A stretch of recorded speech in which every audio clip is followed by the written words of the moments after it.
भुवनेश्वर भंजकड़ा मंडपठारे नृत्यांश पक्षर नृत्यानुभवा कार्यक्रम अनुष्ठित होईछि एवं यह कार्यक्रम आज चर्चार रही दुई दिनिया कार्यक्रम प्रथम संध्यारे अतिथि भाव में उपस्थित थिले ओडिया भाषा साहित्य एवं संस्कृति विभाग उपनिर्देशक सुचिस्मिता महांती से भली ओडिशा डांस एकाडेमी निर्देशक पद्मश्री गुरु अरुणा महांती गुरु धनेश्वर स्वाई नृत्य नैवेद्यर निर्देशक एवं प्रतिष्ठाता गुरु प्रभात कुमार स्वाई गुरु निरंजन राउत प्रमुख उपस्थित थिले। यह अवसर में नृत्यांशर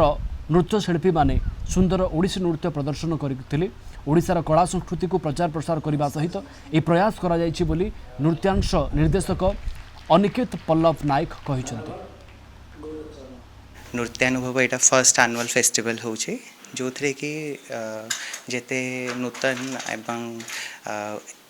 एनबडिंग आर्टिस्ट अच्छा नूतन आर्टिस्ट मानक आम ये चान्स हो फर्स्ट डे रे सबू बाहर कलाकार मो सहित मुझे निजे ऑर्गेनाइज करुँची प्रथम थरक मु फर्स्ट परफॉर्मेंस देवी तापर अन्य आर्टिस्ट मानक आज अन्य भल फेमस कलाकार मानक दिखाई से माने भी परफॉर्म करेंगे। दुई दिन कार्यक्रम प्रथम दिन गेस्ट आर्टिस्ट माने परफॉर्म कर जहाँ आम डाकिछु आम फेस्टिवल नृत्य परिवेशन करने एवं द्वितीय दिन में आम इंस्टीट्यूट नृत्यांश कला छोट छोट कुनी शिल्पी माने नृत्य परिवेशन करेंगे।